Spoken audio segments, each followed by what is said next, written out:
Hello, everybody. I thought I'd check in just because there's been quite a bit of gossip going on in the world of Aston Villa. And if you can just ignore the fact that my hair currently is looking very mod, kind of 90s, maybe a sort of Oasis tribute band. I feel like I'm going to go around and headbutt someone, know what I mean, mate? Bit Liam Gallagher, maybe. Noel Gallagher, maybe I'll moan about modern day music, just sound like a miserable old man. Or maybe Leighton Baines, maybe that's who it's sort of got a bit like. But enough about my sort of mushroom looking hair that if Super Mario jumped on it, he'd grow. What I want to talk about is a few different things. Firstly, Tyrone Mings has been called up to the England team. Finally, thank goodness, Gareth Southgate has seen the light. Because let's face it, since Unai Emery came into the club all the way back in October, Tyrone Mings has been absolutely unbelievable. And the thing is, there are fans all over the country who watch the Premier League and who follow teams in the Premier League and who only watch Aston Villa intermittently, who have, seen games where Tyrone Mings might have made a high-profile mistake at some point in the last few years, right? He has done that on occasion, but the fact of the matter is, Aston Villa fans who watch this man week in and week out, firstly, we know the man's quality. Secondly, we know that since October and Emery came in, we know the man's gone from this level of quality, which is really good, to up in the stratosphere. He's flown up onto the moon, right? He's floating around it right now. He's planted the flag of Aston Villa right where Neil Armstrong stood in 1969 because he's been absolutely incredible. No mistakes.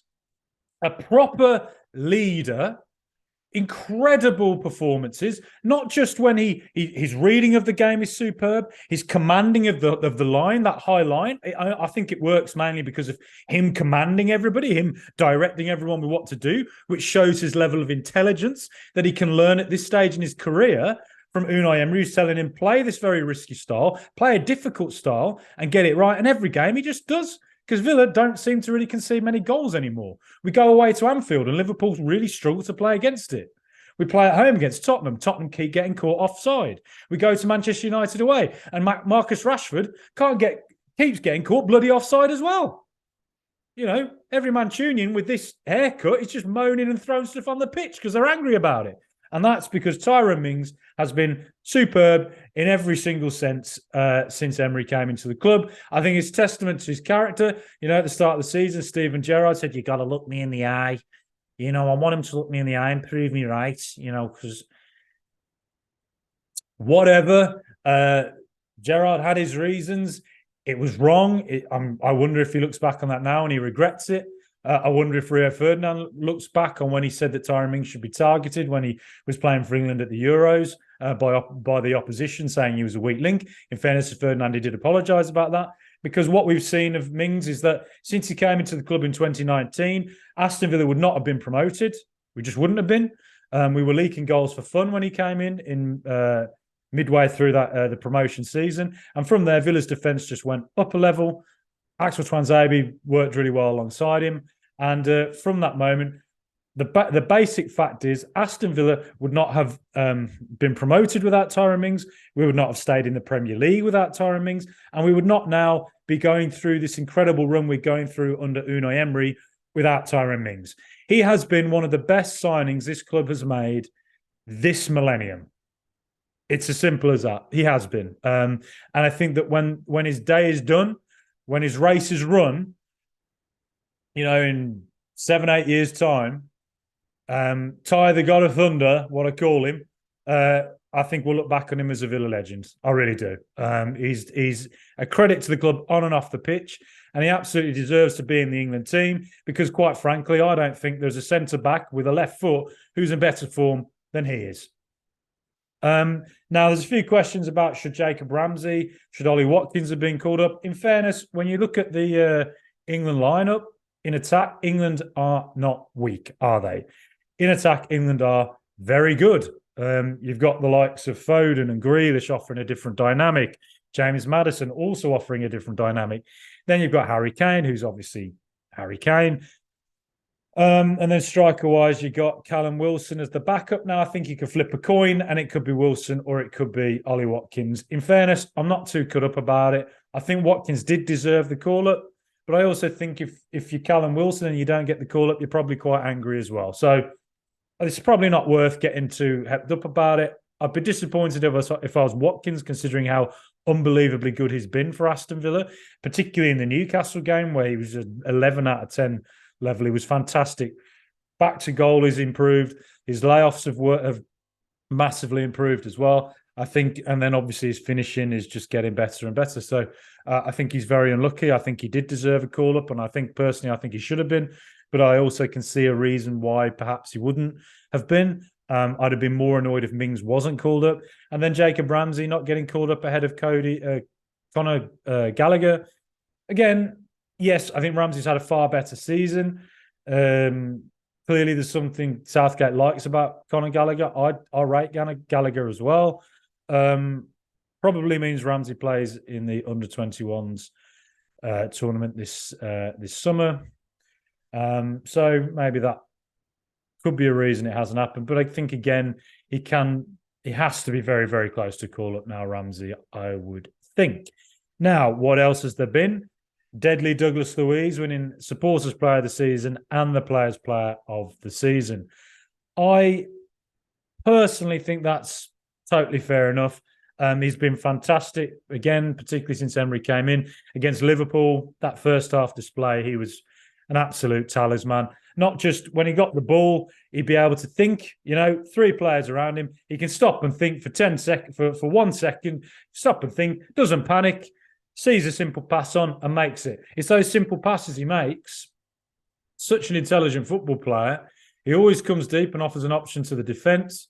And he's very good then with his back to our goal, essentially, facing Emi Martinez. He's very good at not panicking. Simple pass here, simple pass there when it needs to be made. And then also his defensive duties against Liverpool. How often would you see him? He loves that, doesn't he? Loves doing that sort of like a scratching lion or something.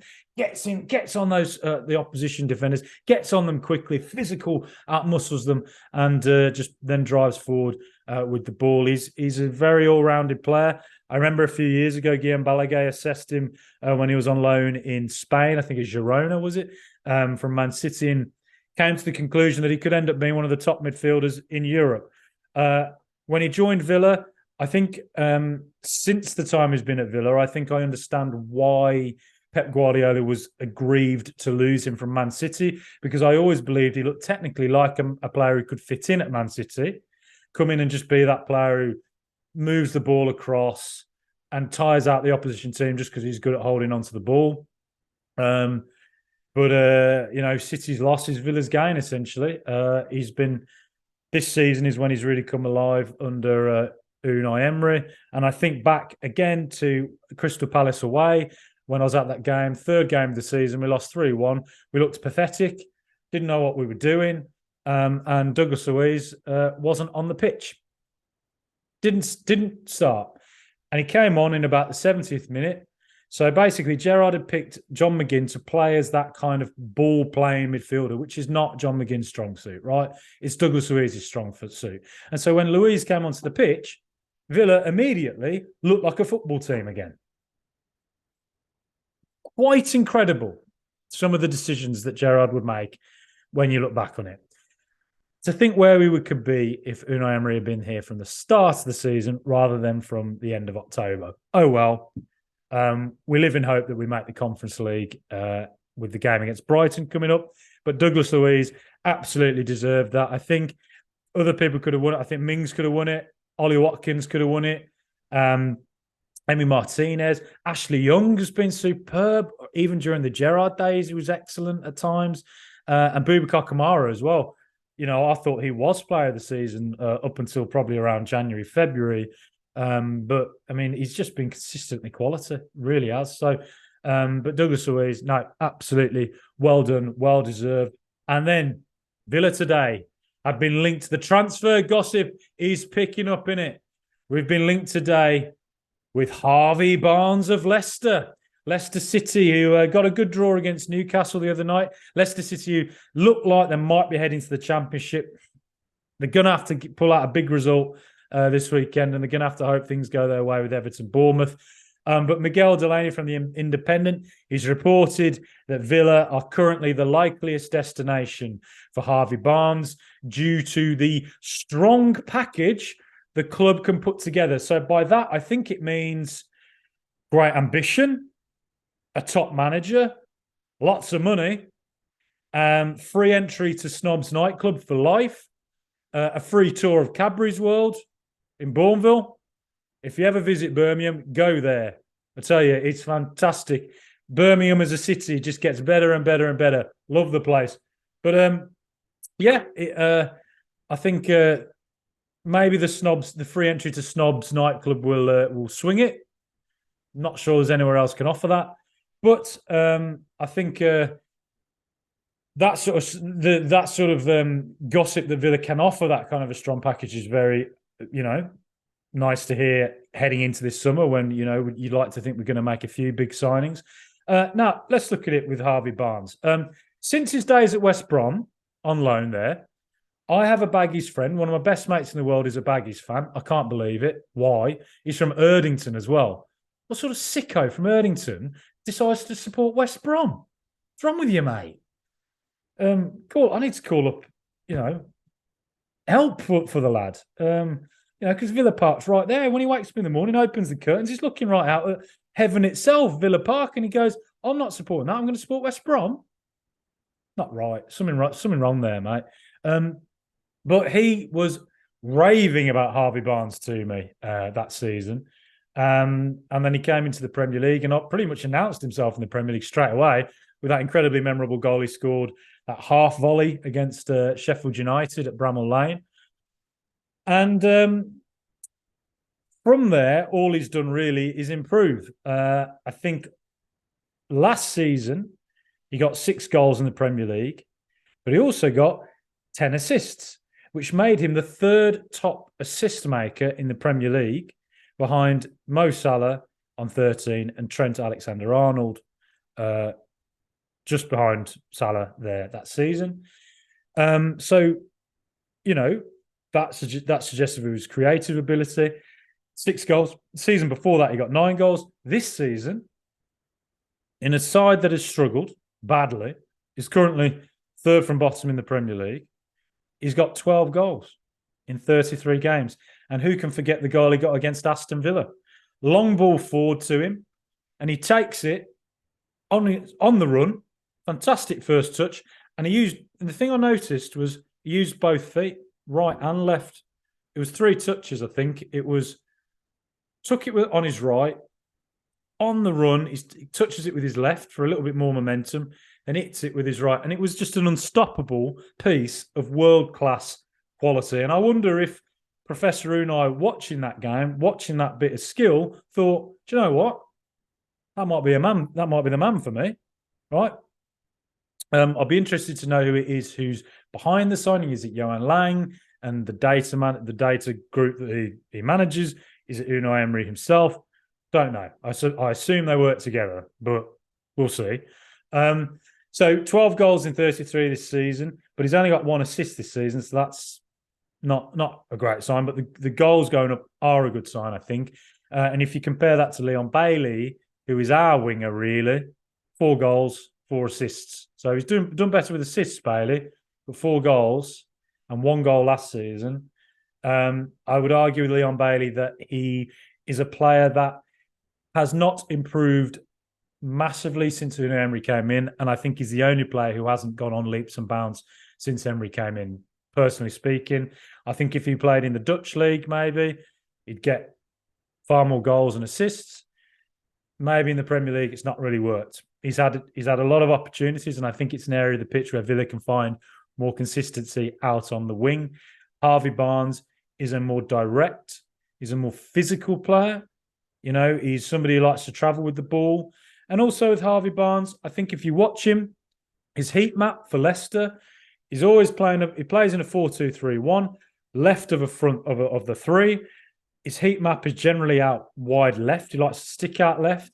and he's right-footed, so he likes to, kind of like, I guess, in a Grealish role, really, what he was doing. He's not Grealish, he's a different player. He's more direct and physical.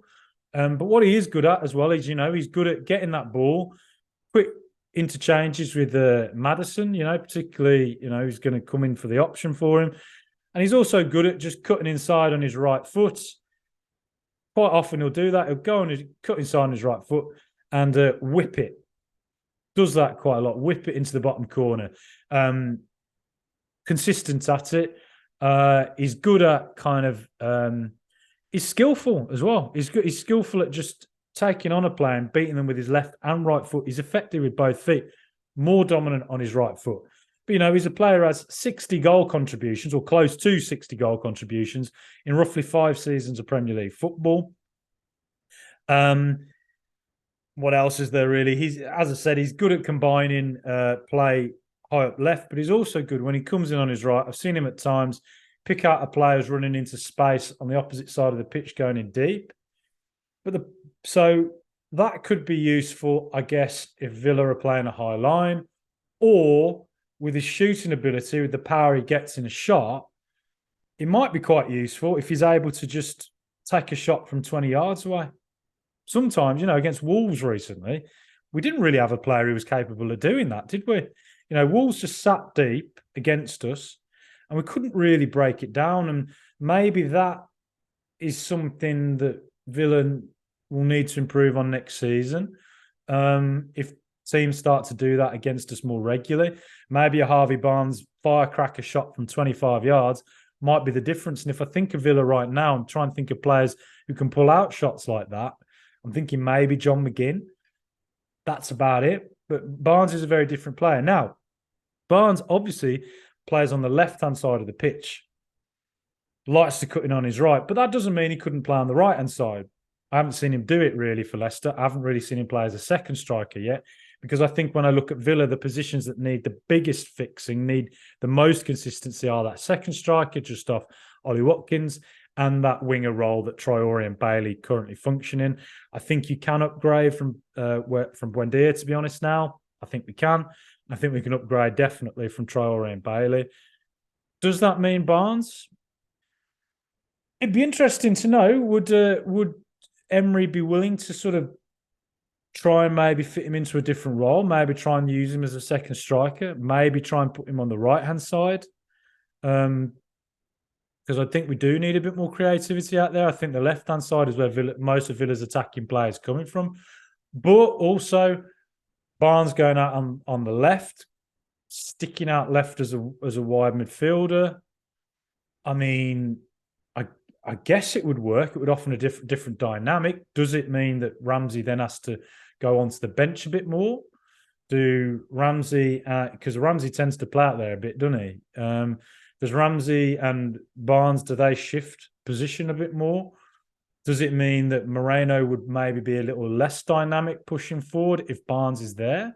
Or does it mean that Bailey and Barnes could work quite nicely together, where Barnes could, come in, cut inside maybe as an inside forward, hold the ball, let Moreno run past on the overlap, set him free there, or maybe use Moreno as a decoy and cut inside and hit it with his right foot into the goal.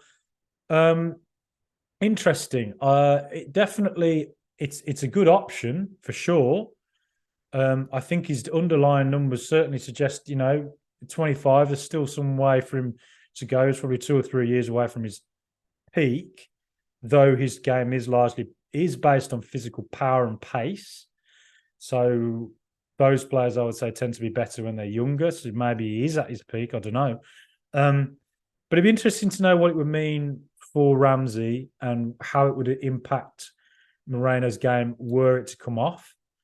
I personally wouldn't like to see Ramsey dropped too much, to be honest. I think Ramsey still has levels to go to. 21 years of age, fantastic. I think he's just one of the best players in the league, returning on the half turn and running straight at a opposition team. I'd like to think he's going to be a talismanic player for Villa for years to come, hopefully.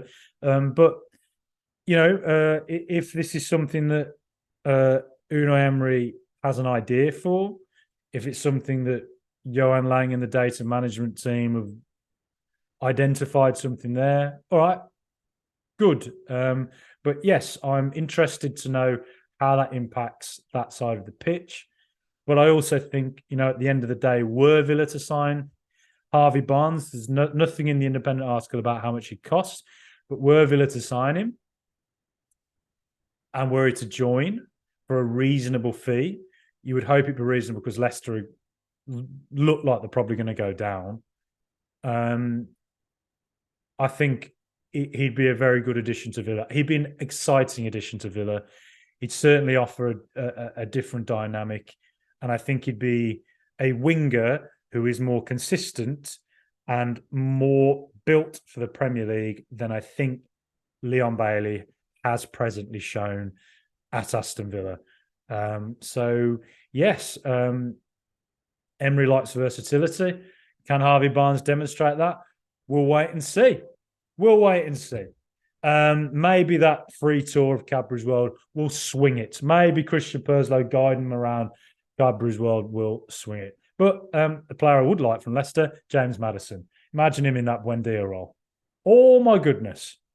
Looks like he's going to go to Newcastle. That's the link, isn't it? That won't go away. But I would like James Maddison at Aston Villa. That's just my personal take. I can see where he'd fit. I can see where he'd play. Him off Watkins. It would be beautiful.